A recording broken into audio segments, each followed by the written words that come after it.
Symptom আসে। আল্লাহর নবী করলো ঘোষণা, বন্ধুত্বের জায়গাটাকে দূরত্ব করে দিয়ে, মানে দুশ্মনের জায়গাটা তুড়ে দিয়ে, দুশ্মনের জায়গাটা বের করে দিয়ে বন্ধুত্বের জায়গাটা গড়ে দেবে, তার নাম হলো সালাম। নবী বলছেন বেশি বেশি সালাম প্রচলন করবে যারা, একে অপরের সঙ্গে ভ্রাতৃত্ব মহব্বত রাখতে পারে তারা, একে অপরের সঙ্গে ভ্রাতৃত্ব মহব্বত রাখবে যারা প্রকৃত ইমানদার, তারা প্রকৃত ইমানদার যারা জান্নাতে যাবে। কিন্তু ওরা প্রাণের বন্ধুরা। একবার বাপ বেটা মিলকার বলিয়ে না সুবহানাল্লাহ, আর জোরসে বলিয়ে না সুবহানাল্লাহ।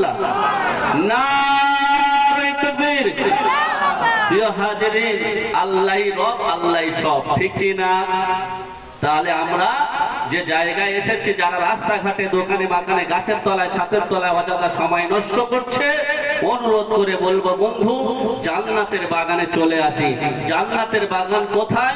নবী বলেছে সেথায় যেখানে আল্লাহ এবং আল্লাহ রসুলের গুণগান হয় আর আল্লাহর নবীর বর্ণনা হয়, জান্নাতের আলোচনা হয়। সেটা কোনো সাধারণ বাগান হয় না, সেটা জান্নাতের বাগান হয়ে যায়। এই জান্নাতের আসার জন্য এত চওড়া রাস্তা, লাইট বাতির সুব্যবস্থা। যদি কপাল ফাটা বুক চাবড়ার বেটা এ জান্নাতে যদি না আসতে পারে, ও জান্নাতে যাওয়া ঘুমিয়ে স্বপ্ন দেখা হবে, অরিজিনাল যাওয়া হবে না, ঠিক কি না? ও জান্নাতে যেতে গেলে নবীর ঘোষণা, এত চওড়া রাস্তা হবে না, লাইট বাতির ব্যবস্থা থাকবেই না। কেমন রাস্তা হবে শুনে নাও না। নবী বলছেন শোনো না, সেই জান্নাতের রাস্তাটা হবে চুলের থেকে সরু, হীরার থেকে ধার, নিচে আছে জাহান্নাম, অমাবস্যা রাতের থেকে অন্ধকার আচ্ছন্ন, পাড়ি দেওয়ার মতো কারের বাপের সাধ্য নাই। এত ধারালো, এত বারিক, এত সূক্ষ্ম রাস্তা হবে, এত অন্ধকার হবে, পা দেওয়ার সাথে সাথে আমল ঠিকই না থাকলে পা কেটে দুখণ্ডিত হয়ে জাহান্নামে পতিত হবে। প্রিয় হাজিরিন, সেই রাস্তা দিয়ে পাড়ি দিয়ে জান্নাতে যাওয়া সহজ নাই, এই জান্নাতে আসাটা সহজ। এ জান্নাতে যারা আসতে পারলো না, ওরা বুক চাবড়ার বেটা, কপাল ফাটা ছাড়া কিছু হলো না। যারা শয়তানের খালাতো ভাই আর ফুফুতো ভাই, তারা এখানে নাই। কেন? কারণ জানে শয়তানের মাথা জ্বালা করে, জানে ওখানে গেলে জীবনের যত হয়েছে গুনাহ আল্লাহ ওয়াদা করেছেন মাফ করে দেবে কি দেবে না। তাহলে তোমার জীবনের এত গুনাহ করেছো, পাহাড় পরিমাণ সগীরা গুনাহ হয়েছে। আল্লাহ সুবহানাহু ওয়া তাআলা এই মুজমায়ে বসনেওয়ালাদেরকে একটা অফার দিয়েছে, গোল্ডেন চান্স, সুবর্ণ সুযোগ। যারা বসবে, যারা আল্লাহ সুবহানাহু ওয়া তাআলা ওয়াদা করেছেন তাদের জীবনের গুনাহকে আল্লাহ ক্ষমা করে দেবেন। সুবহানাল্লাহ কইব না? যারা আসতে পারে না, ওরা শয়তানের সঙ্গে মহব্বত করেছে, নাহলে এখানে কেন আসলো না? এজন্য আমি বলতে গিয়ে হয়তো এমন একটা জায়গায় ঘা দিয়ে দেব, এমন বোঝা দেব, আর হয়তো সোজা হতে জীবনে পারবে না। আপনারা ছড়িয়ে ছিটে বিশৃঙ্খলার শাস্তে রাস্তাঘাটে দোকানে বাগানে গাছের তলায় ছাদের তলায় অযথা সময় নষ্ট করছি। অনুরোধ করে বলবো বন্ধু প্রত্যেকে চলে আসি। এই যাদের পাছায় ফোড়া আছে বসতে হবে না, আর যাদের ফোড়া ফোড়া কিছু নেই, পায়ের যন্ত্রণা হয় না, একটু চলে আসো, অসুবিধা রইল না। আসি ভাই, একটু বসে যাই। আসি সোনার ভাইরা খুব সুন্দর, এদের ছেলেপুলেগুলো, এই আমি তো কয়েকদিন আগে ওখানে জলসায় এসেছিলাম, এরা কথা বললে শুনে গো, এখানে চোখ দেওয়ার মানুষ।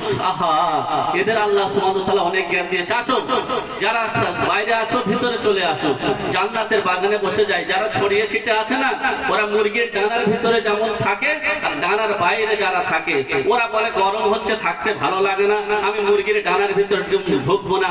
তাহলে আপনারা বলো, আমি বলবো না, ও ডিমে বাচ্চা ওঠার সম্ভাবনা থাকবে কি থাকবে না? ও মাল পচে যাবে, গলে যাবে, ও কিন্তু বাচ্চা উঠবে না। যারা এই মুরগির ডানার এই ছাউনির ভিতরে, এই সামিয়ানার ভিতরে, এই মজমার ভিতরে যারা বসে যাবে, আল্লাহর রহমত পাবে। আর যারা বাইরে থাকবে, পচে যাবে, গলে যাবে, কোনো কাজে লাগবে না। এটা আমি বানিয়ে বলছি না, আমি বললাম যুক্তি না দিলে আপনারা মুক্তি দেবেন না। তাই আপনাদের কাছে আমি কথা উপস্থাপন করব, বান্দাকে জৈসা গুমান হ্যায় আল্লাহকে ওয়াইসাই ফায়সালা হ্যায়। বান্দার ধারণা যদি ভালো থাকে, অধম গুনাহগারের মুখ থেকে আল্লাহ যোগ্যতা কথা বলিয়ে নিতে পারে কি পারে না? হ্যাঁ, সেজন্য প্রিয় হাজিরিন, আমি আপনাদেরকে সবাই বলতে চাই, ও সোনার ভাই, আমি এবারে ওয়াজের ময়দানে নেমে যেতে চাই। আপনাদের কষ্ট দেব না, আর বিলম্ব করব না। একের পর একটা বক্তা বা বক্তব্য আমরা উপস্থাপন করবেন। আমাদের জ্ঞান গর্ব বক্তব্য আমরা শুনে, শুননেওয়ালার বলনেওয়ালা কোনো কামিয়াবি নয়। কামিয়াবির জিন্দেগি হতো আমলের জিন্দেগি। এজন্য দোস্ত, আমরা সবাই আমল করব ইনশাআল্লাহ। আলহামদুলিল্লাহ, আলহামদুলিল্লাহ নাহমাদুহু ওয়া নাস্তাঈনুহু ওয়া নাস্তাগফিরুহু ওয়া নু'মিনু বিহি ওয়া নাতাওয়াক্কালু আলাইহি ওয়া নাউযু বিল্লাহি মিন শুরুরি আনফুসিনা ওয়া মিন সাইয়্যাতি আমালিনা। من يهده الله فلا مضل له ومن يضلله فلا هادي له ونشهد أن لا إله إلا الله وحده لا شريك له ونشهد أن سيدنا وحبيبنا وشفيعنا ومرشدنا محمدا عبده ورسوله أرسله بالحق بشيرا ونذيرا وداعيا إلى الله بإذنه وسراجا منيرا. أعوذ بالله من الشيطان الرجيم. بسم الله الرحمن الرحيم. لئن شكرتم لأزيدنكم ولئن كفرتم إن عذابي لشديد. قال النبي صلى الله تعالى عليه وسلم ليس تحسر أهل الجنة إلا على ساعة مرت بهم لم يذكروا الله تعالى فيها أو كما قال عليه الصلاة والتسليم.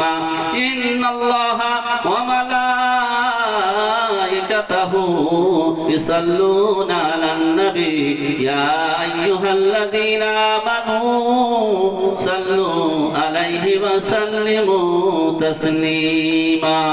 اللهم وعلى آل سيدنا مولانا محمد.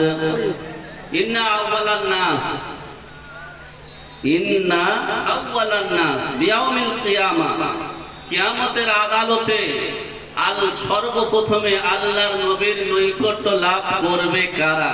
জেনে নাও, তারা প্রাণের বন্ধুরা। নবী বলছেন, কিয়ামতের আদালতে যেদিন মাথার উপরে সূর্য নেমে আসবে, জমিন পুড়ে তামা হয়ে যাবে, মাথার মগজগুলো গরম ভাতের মতো ফুটতে থাকবে, নাক থেকে চোখ থেকে ঘৃণগুলো গলে গলে নির্গত হবে। সেই বিভীষিকাময় জিন্দেগির দিনে ও আল্লাহর নবীর নৈকট্য, আল্লাহর নবীর সুপারিশ পাবে কারা? শুনে নাও, তারা। নবী বলছে, প্রাণের বন্ধুরা, আউয়ালান নাস বিয়াউমিল কিয়ামা আকসার আলাইহি সালাতান, নবীর প্রতি বেশি বেশি দরুদ পড়ে যারা, নবীর সুপারিশ পাবে তারা।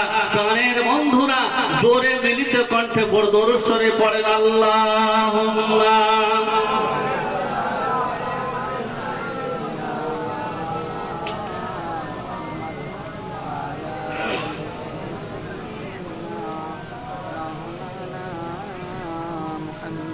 وعلى آل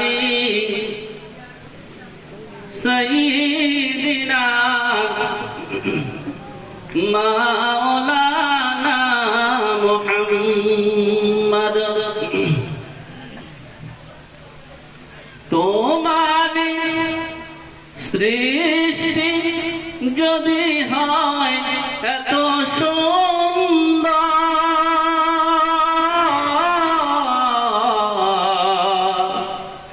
না জানি তাহলে খোদা বলো তুমি কত সুন্দর।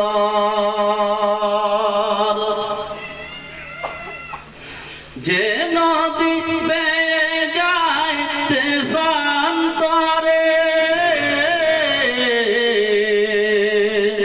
যে পাখি উড়ে যায় বহু দূরে, ওই পাখি আর নদী যদি হয় সুন্দর, না জানি তাহলে খোদা বলো তুমি কত সুন্দর,